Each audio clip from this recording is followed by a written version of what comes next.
where we are now, if we continue and we are true to our tradition, it is that after General President Buhari has gone, 2023 brings another president. By 2024 or the end of 20, we'll be saying, oh, you know, under General Buhari it wasn't so bad.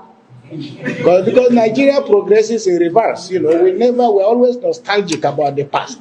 And if you run through, you'll just discover, you know, we were saying all these people were being killed under Jonathan. And then suddenly they said, no, bring back the corruption of Jonathan. We didn't really mind the corruption because bag of rice was not as expensive as it is now. We really don't understand the job of politics. And I hear Nigerians say to me, you know, we just pray this time that we'll get it right. And I said, get it right as in what? That the elections were free, they were fair, they were credible, that's fine. But what does that guarantee you?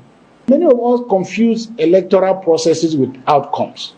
When we talk about political processes, you are never going to have a free, fair, or credible election until you fix the sense of common citizenship. That is that all of us are aiming at the same goal. And of course, the system we are running has foreclosed the possibility because there is a lack of conceptual clarity. Right now, as we know and as we are talking, even to declare interest in participating in this process, despite your quality, you know, the quality of you went to Harvard, you went to Yale, you went to Princeton, that's not enough in Nigeria. This is what I have the ability to do. No, it's not accepted.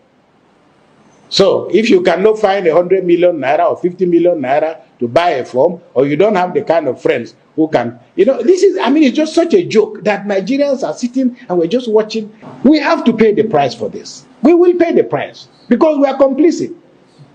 Because if somebody has erected this barricade, saying that poor people don't need to apply, that's what it says, irrespective of your qualification, then we should not pretend we are running a democracy. We should say we have opted for a plutocracy, which is that only rich people can participate in the process. My brother Omoyele should raise it. So please come up here. Thank you. I know you. 2 minutes. Thank you. Let me just speak to you first. Thank you. 2 minutes. 2 minutes. You don't have to be worried because Nigeria's problem was not created in 2 minutes, so it can't be solved in 2 minutes. Thank you very much, and I want to wish you happy birthday, Clement. There was a regret I have. Had you not invited me, the INEC chairman would have been here because he's trying to steal our political party. And probably when they came here and knew I was in house, they decided he won't come. But I promised to leave after my speech so that he can come and deliver his speech. When we were in the student movement, we had a range of leaders. And it depends on the temperature of your mentorship, what you want. Ghani is the person to go to if you are very volatile. If you want to step it down, you go to Olisa Agbakoba. Ayobe is a counselor. You know, she'll counsel you, calm down. And when you want to get intellectual feel, you go to Clement. And he's one of the most creative people in the civil society world. And I mean it, civil society when it used to be civil society. Not now that civil society has become evil society because they are in bed with the government, majority of them. That's the problem. And I used to say it, that we also used to go to Professor Oshibaju because he had an office in Yaba, Lagos, before he became a full-time coward, working with Buhari. This is unbelievable. He was a member of the civil society group in Nigeria in those days. I mean Oshibaju, the vice president today. So, and I just want to say that maybe for the first time, people are discovering that you are one of the people who created us, the very difficult and stubborn ones, because of the way you creatively manage, the civil society in those days. We're not talking about NANS of today that you have. We don't even have NANS anymore. In our days, we just went and got mentored on the ground. and were left to do the job and supported. Today's students are so terrible, not because they don't want to fight, but because Nigerian students are trying to become the enemies of society that they are trying to condemn. So an average NAS president also wants to look like the president of Nigeria, driving expensive cars. I have met a student union leader who has 12 special advisors. And I asked the advisors, are you not students too? So what time do you have to advise and go to class? This is the kind of anomaly that our society has become. And if anybody told me that in 2022, Nigeria will be like this, I'll probably curse the person out, because we thought that by 1993, Nigeria would have had its democratic issues resolved.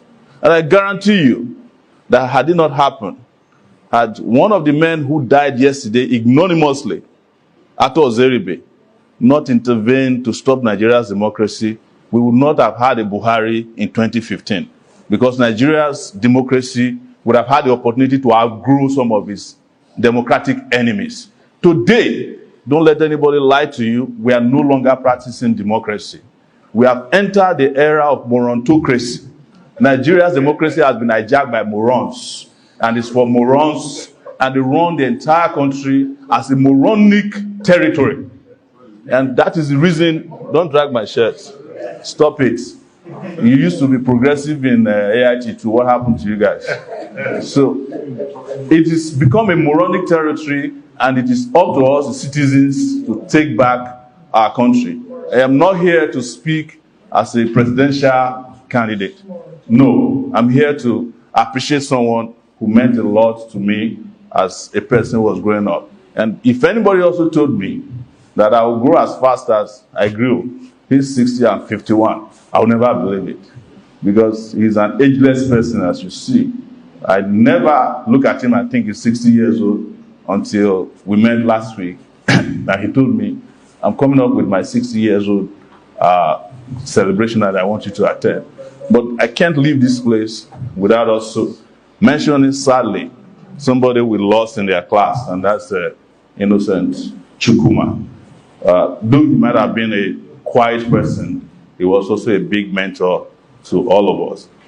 And the sad part is that the good ones are dying, that the bad ones refuse to die. I mean, Babangida will be 80, Buhari is around 80, Obasanjo is about 80-something, Gani Famemi couldn't live to be 70, and several other good Nigerians just died. Fela, 50-something. But the bad guys, there's something wrong with Nigeria, that good people don't live long, but bad people live so long. And I hope and pray, even though I'm not religious, that you live to be 80 in the Nigeria power dream. Thank you very much. And more. 80 and beyond. You remember you were fighting me in the Minister of Petroleum. Are you Jerry? Yeah.